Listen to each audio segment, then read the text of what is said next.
Komið sæl og blessuð. Í þessum skáktíma ætlum við að læra mátþema sem kallast Bowdens mát. Mjög skemmtilegt mátþema sem byggist á drottningarfórn og við ætlum að kíkja á fyrsta dæmið og það eru skák sem var tefld fyrir löngu síðan árið 1853 og sá sem tefldi þessa skák er maðurinn sem við sjáum þarna á myndinni sem hét Samuel Bowden og var enskur skákmeistari. Þessi skák var tefld árið 1853 í London. Og Bowden sem var með svart lék í þessari stöðu biskupnum sínum á F5 og hvítur hrókeraði lágt. Við sjáum að það er jafnt í liðum í þessari stöðu og staðan lítur mjög eðlilega út. En hér fekk Bowden dálítið sniðuga sóknarhugmynd sem byggist á því að nýta sér þennan hvítreita biskup hér sem að loka hvíta kónginn inni og hann sá fyrir sér að nota svartreita biskupinn sinn í sókninni. Nánar tiltekið að koma honum alla leið hingað á A3-reitin. Til þess að geta gert það, þá þarf að opna fyrir biskupnum, þannig að Bowden fórnaði peði í þessari stöðu með að leika D5. Leikur peðinu beint í döðan. Hvítur drap þetta peð með biskup. Hvítur var alveg grunlaus það sem að svartur ætlaði sér.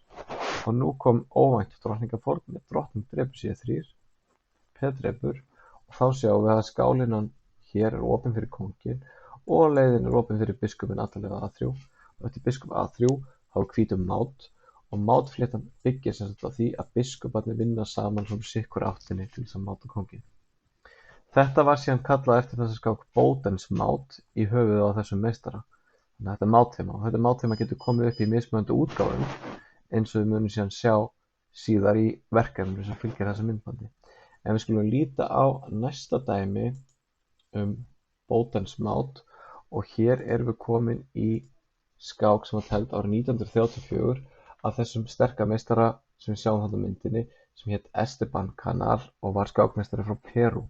Og þessi skák var tefld í fjöltefli í Budapest árið 1934 og Canal sem var með hvítt, hann lék í fyrsta leik E4, þá kom D5 og drepið og drottning drepur, þetta er skandinavíski leikurinn, riddari C3, drottning A5, D4, C6, þetta er nokkuð eðlileg byrjun og þetta hefur verið teflt svona mörg hundruð sinnum.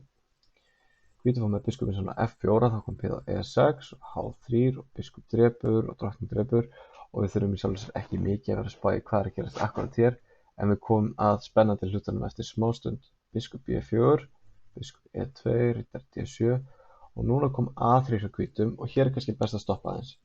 Við sjáum að það lítur út fyrir að hvítur sé að hóta að drepa biskupinn á B4 en svartur áttaði sig á því að kannski er hvítur ekkert að hóta því af því ef hvítur ætlar sér að drepa biskupinn sem er hér þá fellur hrókurinn á A1 og þá kannski meira sér hrókurinn á H1 líka.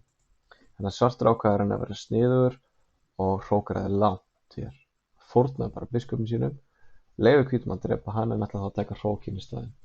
Og hér nýtti Esteban Canal sér þessa hugmynd, þetta þema með Bowdens mát. Hann þekkti þema frá skákinni frá 1850 eitthvað og ef maður þekkir þemu eins og við vitum en með þau í kollinum þá getur maður eftir nýtt sér þau seinna í öðrum skákum og maður átt að sjá ákveðnum hlutum svona maður tekur eftir ákveðnum hlutum í stöðum og getur svona sé fyrir sér hvernig þemu getur komið upp. Þannig að hér sá Canal fyrir sér að Bowdens mát getur hugsanlega komið upp þannig að hann var sniðugur og fórnaði hróknum sínum A1 og drap biskupinn á B4.